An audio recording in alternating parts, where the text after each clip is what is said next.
Kinumpirma ni Pangulong Bongbong Marcos at ang Philippine Embassy in Israel na isang Pinay ang nasawi sa Israel sa gitna ng pag-atake roon ng Iran. Yung kauna-unahang nasawi ay Pilipino, isang caregiver na nagngangalan na Mary Ann Velasquez de Vera.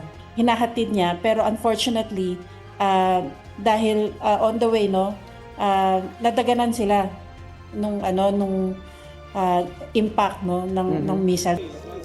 Sabi ni Ambassador Aileen Mendiola sa panayam ng unang balita sa unang hirit, hindi pa maiuwi sa Pilipinas ang labi ni De Vera dahil sarado pa ang mga paliparan sa Israel maging sa mga karatig bansa. Pinag-aaralan na raw nila ang mga paraan para mapabilis ang prosesong ito, pati ang pagpapauwi sa asawa ni De Vera na nagtatrabaho rin sa Israel. 54 na Pinoy na rin daw ang humiling sa embahada na magpa-repatriate sila mula sa Israel, 22 OFW habang 32 ang turista. Tinitingnan daw ng embahada ang pagdaan muna sa Egypt ng mga pauwing Pinoy. Pero delikado pa raw ito dahil mahaba ang biyahe at may mga military base na daraanan.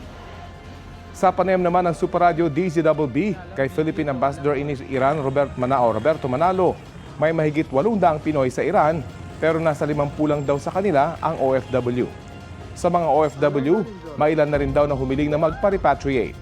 Wala pa raw silang natatanggap na impormasyon kaugnay sa Pilipinong casualty ng tensyon doon. Patuloy daw na makikipag-ugnayan ng embahada sa mga Pinoy roon.